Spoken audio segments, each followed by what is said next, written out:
Godzilla the Animated Series, episode 4. Well, actually, I think this is technically. Is this technically episode 5?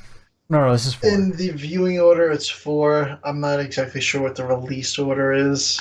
Oh no, I don't care about release order. Yeah. Viewing order. Yeah. It's 4. Okay. Yeah. I'm like, I can't remember. I'm like, so we did the first 2 episodes because that was part 1, part 2. Then episode 3, now 4. Yes. Really, what I'm kind of really loving about this series is it's the 20-minute episodes. Yes. And there's mostly, I think there's 1 or 2 other multi-part episodes I think there's coming a couple, up. yeah. But they're all self-contained 20-minute kaiju stories. So it just one after the other after the other. It just happens. It's just classic 90s Saturday morning goodness. Yeah. I was just saying this recently. I'm like, kids these days will never understand Saturday morning 90s cartoons. I mean, They're just so fast. There's just like, Saturday mornings were like, you would wake up early on Saturday morning to watch TV all morning until noon. Like, I actually watched this Saturday morning. My son woke up at like 6 o'clock in the morning. There you go. So we just went downstairs and we watched Godzilla. It was perfect. Perfect. And it was awesome. I was like, this is kind of like the way it was. You'd wake up early and go watch TV while the parents were sleeping. Yeah, it was. What was it? It was the Discotheque just announced Ultimate Muscle. Ultimate Muscle. That's why I was like, oh my god, that's like a Saturday morning flashbacks right there. Yeah, but I guess we'll get into the actual review because we're just reminiscing about Saturday morning cartoons now. So Godzilla episode 4. Yeah, Godzilla episode 4, El Gusano Gigante, or the Giant Worm. Again, what I was trying to hinting at is these are just nice, short, 20-minute. Act 1's 5 minutes, Act 2 probably 10 minutes, and then the last act, the final conclusion, 5 minutes, and you're done. Yeah. So we start off there going to kind of where they think Godzilla might have had his origin, where the atomic bomb was dropped, and they're like, oh, this could be where he's from. And it turns out there's just this giant worm there. And that's Nick's specialty. He's a worm scientist. So yes, it is. It comes into play. Yeah, because beginning of the movie, he's like, "Oh, these worms should be 4 inches long, and they're 12 inches long, and now this thing's like the size of like a mountain." Yes. So that's like the one thing with the series is like the scale of the kaiju is a little like weird sometimes. I feel like sometimes they're towering over. Yeah. Like sometimes they're towering over the rainforest, and other times they're just like on a very small cliff, and they look like they're maybe 20 feet tall. Yeah. I don't mind it though. Yeah. It's again Saturday morning kids cartoon. Don't worry, don't look too far into it. So Godzilla comes out, starts fighting this kaiju, and the military come in, and they're using their regular conventional weapons, and Nick's like, you guys got to stop it. All you're gonna do is make the kaiju angry. These weapons don't affect these monsters at all.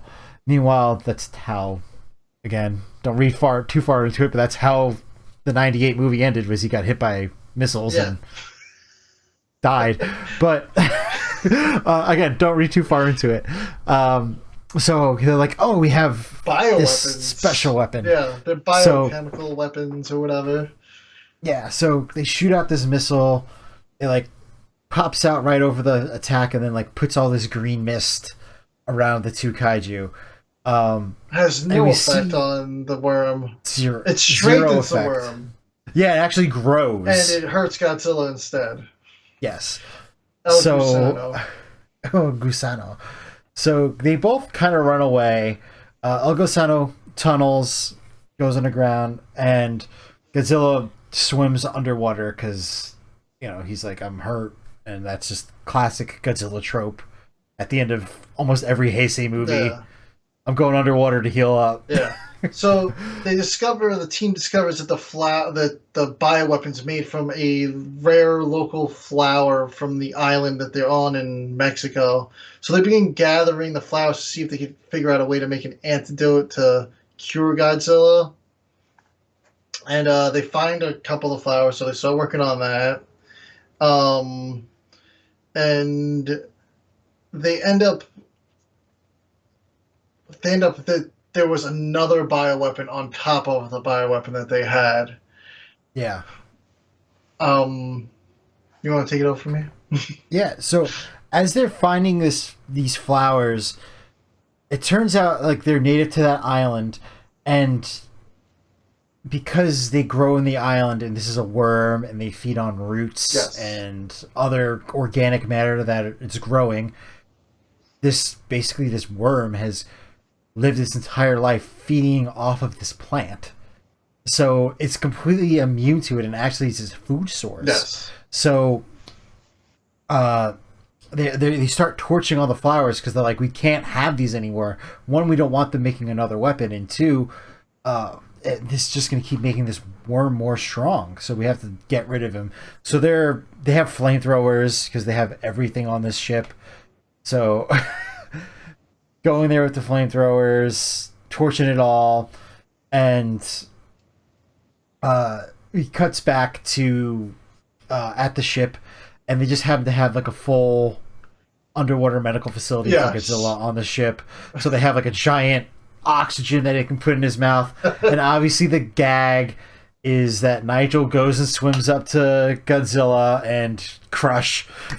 Poor Gets Nigel. completely crushed. Nigel is So- the Kenny of this series. Yes, he is the Kenny of the series.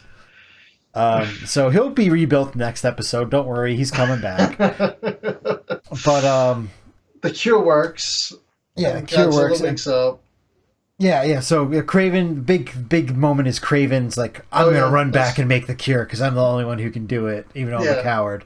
Yeah. He goes, he makes the cure. They give it to Godzilla. We're in the final act. They're starting to fight. They have the other bioweapon. They're about to shoot it.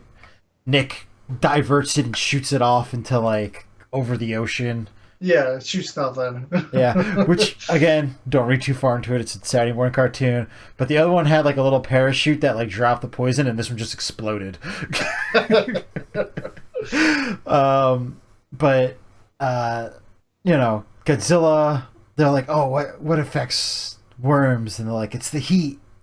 So, So- yeah, Nick goes, "Yeah, ever seen a worm on a sidewalk on a hot summer day?" Yeah, and I kind of got like Godzilla 2014 vibes from the end of this episode because he basically like kiss of deaths this worm. Like Yeah, a very similar animation to what happened in that movie.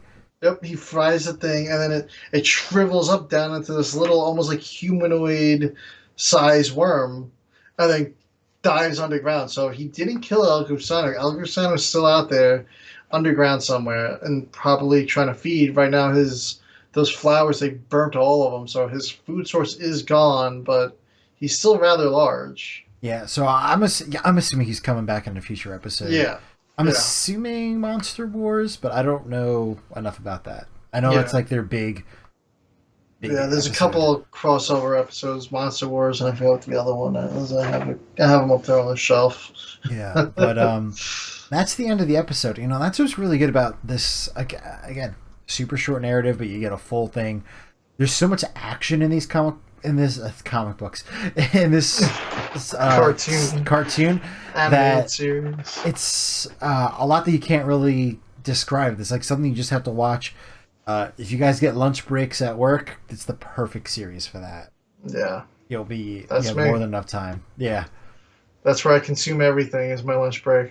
Yeah, that's episode 4. I hope you guys watch it. Tell us what you think of it down below, and yeah, continue watching the series with us because we're in it for the long haul. Yeah, we're way overdue for a rewatch. Though I only watched it originally in the '90s when it was on TV, and I haven't seen it since.